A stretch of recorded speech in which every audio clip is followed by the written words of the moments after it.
In this video, we're going to talk about the C# programming elements that we talked about in the previous course, just to make sure that we're all on the same page here. I'm going to talk briefly about the debugging tools that you can use to debug your C# programs and to build them. And I'm going to talk briefly about writing specifications. So let's just get right into Visual Studio.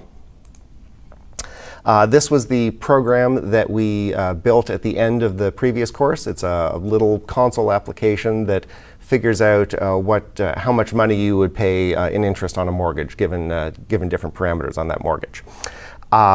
This that you see right now is the release candidate version of the 2015 version of Visual Studio.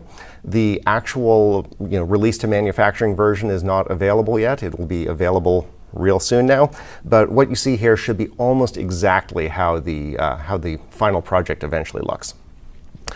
So let's go straight through this program really quickly here, and then I will step into it, remind you how the debugging tools work, and then we'll talk a little bit about specifications.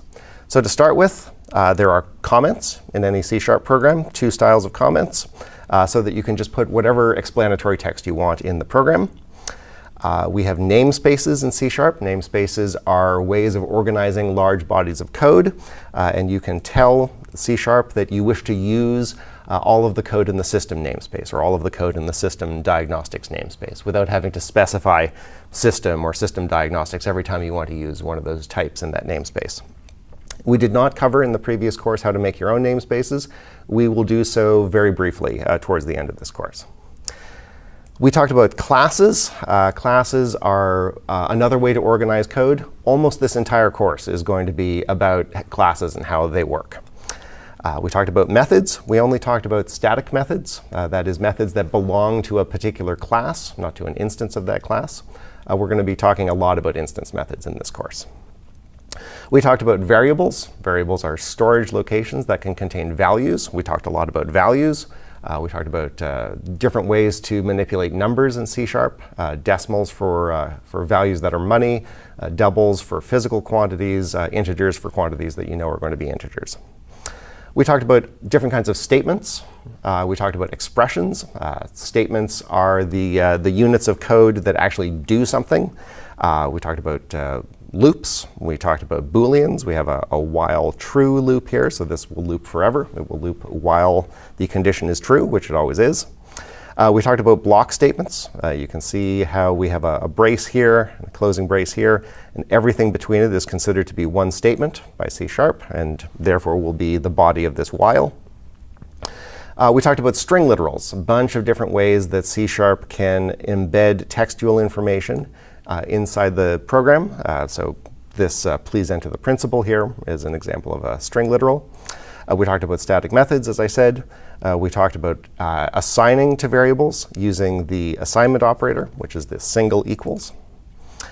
We talked about more complicated expressions. So for example, combining multiplications and divisions and comparisons into one expression to build up a large expression. We talked about if statements, sometimes also called conditional statements, where depending on whether or not the condition is true or false, either the body of the if is executed or not. We talked about different ways of formatting data in C#. For example, ways to format currency. So here, for example, we're saying, I would like this number, which contains a monetary value, to be formatted using the current currency settings for the current user and 2 decimal places. We talked about string interpolation, which is a new feature for C#6. Where the string literal begins with a $, and then inside curly braces, inside the string literal itself, you can have expressions, which are then computed, turned into strings, and then embedded at that point in the expression. We talked about arrays. This is an array, a collection of variables, in this case 3 variables. We talked about array initializers, which are a compact syntax for specifying the values that you would like to be the initial values of an array. And we'll see in this course an extension of array initializers called collection initializers for initializing more complicated collections than arrays. We talked about a bunch of different kinds of loops. This is an example of a for each loop, which says, I would like to do something to each element that's in this collection, or in this case, in this array. We talked about implicitly typed local variables. You can see we have the var keyword here, and this means I'm not going to state in the program what the type of this variable is. Rather, I'm going to have the compiler figure it out. And you can see I've hovered over it, and Visual Studio is telling me, oh, this thing, I've computed that it is a decimal. We talked about a bunch of different ways to read and check user input. We talked about logical operations on Booleans, that is, values that are either true or false. So for example, here we have the not operator that inverts a Boolean. So this means if it is not the case that we succeeded, then do this. Otherwise, check this condition, and so on. We talked quite a bit about throwing exceptions, and we talked about preconditions and postconditions. Preconditions are the things that must be true before a method is called. Postconditions are things that must be true when a method is done, provided that the preconditions were met. And how you should throw an exception if you happen to know that a precondition has been violated, right? So that you can inform your caller, you're doing it wrong. We talked about using comments to add information to the code so that the reader of the code can understand it. The compiler doesn't care about the comments, but the person who's reading the code in the future probably will, and that's probably going to be you. The number of times I have thanked my past self for writing an explanatory comment in the code is very large. On the other hand, I also believe in writing code that is so clear that you don't necessarily need to write that many comments in it. We talked about assertions. Assertions are also related to this idea of preconditions and postconditions.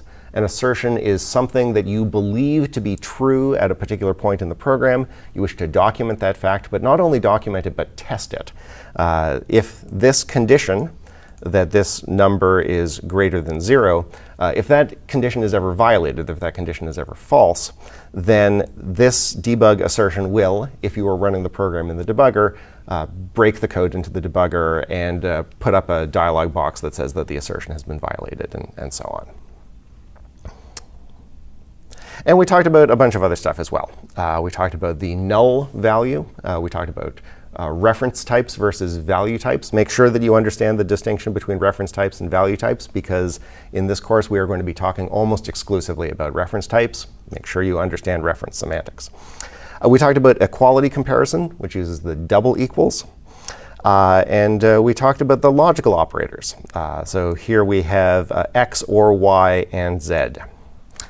We talked about conditional expressions. Conditional expressions are the only ternary operator in C#. It's an operator that takes 3 operands. So here we have a condition, and then the value of the expression is either good morning or good afternoon, based on whether or not the condition is true or false. We talked about a bunch of different kinds of loops. We already saw a for each loop. We talked about the do while loop, a bunch of different styles of loops.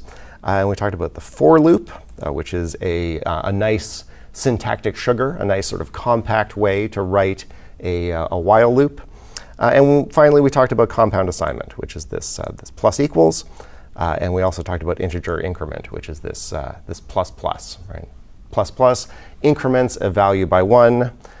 Plus equals is just a short form of writing j is equal to j plus 1. Those both do the same thing. All 3 of those things do the same thing. All right. Visual Studio is a debugger as well as a code development environment. So we can step into this code. The code is built automatically. And you can see we have this yellow highlight that indicates what is going to happen next. Not what just happened, but what is going to happen next. And then we can step around the code and see what it does. We have a call stack window here. Usually when debugging, you use the call stack window to figure out where you came from in order to get here. So you can see here, we got here, we're still in program.main. If we stepped into this method, right, then the call stack window would say, well, you were in program.main, and now you're in read positive decimal. The call stack window, as I described previously, actually tells you where you're going next. But where you're going next and where you came from are almost always the same thing. So it's a very useful debugging tool. We also have this locals window over here, which gives us the names and values and types of all of the local variables that are in scope and the parameters that are in scope. In the previous course, I talked a lot about writing method specifications. This was the specification that we gave for a method that computes the maximum element of an array. And I said, before you write a method, you should figure out, well, what's the purpose of the method? What's it supposed to do? You're building a machine. Every part of that machine should have some purpose. What's its name?